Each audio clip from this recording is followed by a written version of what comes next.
5 तारीख को जो भी पाकिस्तान तहरीक इंसाफ अपना पॉलिटिकल शो कर पाई है, वो आपको लगता है कामयाब था, नहीं था, या कुछ दरमियानी हद तक वो कर पाए?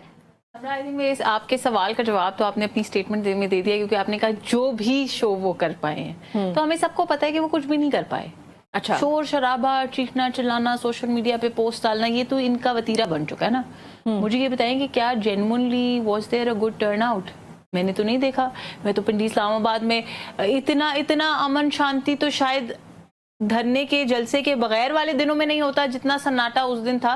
जैसे सीएम साहिबा ने भी कहा कि हम तो इंतजार कर रहे थे कि चलो यार देखते हैं क्या इनकी स्ट्रीट पावर है, कौन निकलता है, आएंगे, इनका हम वेलकम करेंगे, देखते हैं कि क्या करेंगे, बट कुछ भी नहीं हुआ। अच्छा, पाकिस्तान तहरीक इंसाफ आप लोगों पे ही फिर इसका इल्जाम आयद करती है। वो कहती है हम अपना पावर शो इसलिए नहीं कर सकें, अपनी पावर, क्योंकि हमारी जो हुकूमत है वो हमें गली से बाहर तक निकलने नहीं देती। हर जगह आप लोगों ने कंटेनर्स लगा दिए होते हैं या रुकावटें खड़ी होती हैं, उनके लोग, उनके कारकुनान को गिरफ्तार कर लिया जाता है, फिर उनको सजाएं भी दी जाती हैं। ये वजह है जिसकी वजह से हम अपना वो शो नहीं कर पाते। आप लोग ये रुकावटें हटा दें, हम लोग अपना एहतजाज करके आपको दिखाएंगे, पावर दिखाएंगे। इसमें 2-3 बातें। पहली बात ये कि वो कौन सी ऐसी रुकावटें हैं, ये कोई गैबी रुकावटें हैं जो हमें नजर नहीं आती हैं, हमारा रास्ता नहीं रोकती हैं। मैं उस दिन रावलपिंडी से इस्लामाबाद से टैक्सिला से वापस रावलपिंडी गई हूँ। मेरे रास्ते में तो कोई रुकावट नहीं आई।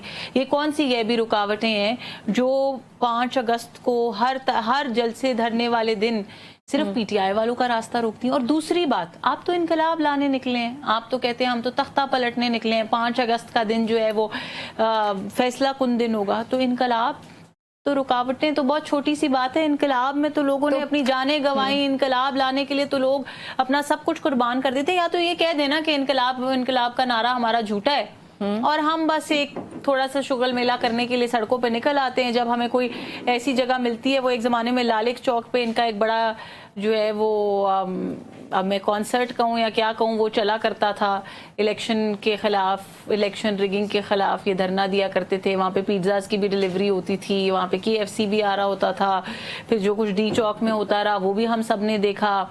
मुझे वो आज तक मुझे वो भी याद है जो इनका रेडियो के ऊपर इनके जलसे का ऐड चलता था, उसमें होता था कि अब कल की तारीख में हमने अबरारुल हक को आपके लिए बुलाया, फलां तारीख पे हमने आपके लिए नूरी बैंड को बुलाया। तो it is all just a drama. शोर शराबा, optics, attention seeking behaviour, nothing more than that. ठीक है। अच्छा, ईसा साहब हमारे साथ मौजूद है? अच्छा, ठीक है। ईसा साहब ने हमें अभी ज्वाइन नहीं किया हमने, लेकिन 14 अगस्त की तारीख अब दे दी गई है पाकिस्तान तहरीक इंसाफ की जानिब से। आपको लगता है कि 14 को पाकिस्तान तहरीक इंसाफ किसी नई हिकमत अमली से शायद आएगी? और अली अमीन गंडापुर ये बात वाजे कर चुके कि जो हमारा अब ये सिलसिला शुरू हुआ हमारी तहरीक का, जो हम एहतजाज करें इमरान खान की रिहाई जिसका सबसे बड़ा मकसद है, उसमें अब तसलसल के साथ पाकिस्तान तहरीक इंसाफ आगे जाएगी? तसलसल तो उनकी जिंदगी में ही नहीं है। तसलसल के साथ वो ये तहरीक क्या चलाएंगे? आज तक कोई काम तसलसल के साथ किया है? मुझे आप ये बताएं कि कोई एक ऐसा काम जो उन्होंने तसलसल के साथ किया, वो तो सुबह शाम स्टेटमेंट बदलने वाली पार्टी। ठीक है, वो तो सुबह शाम तसलसल बदलने वाली, स्टेटमेंट बदलने वाली पार्टी है। सुबह कुछ और कहते हैं, रात को कुछ और कहते हैं। सुबह एक बंदे के आलाए होते हैं, शाम को दूसरे बंदे के आलाए होते हैं। तो इसलिए ये कुछ भी नहीं है, ये सिर्फ ड्रामा है।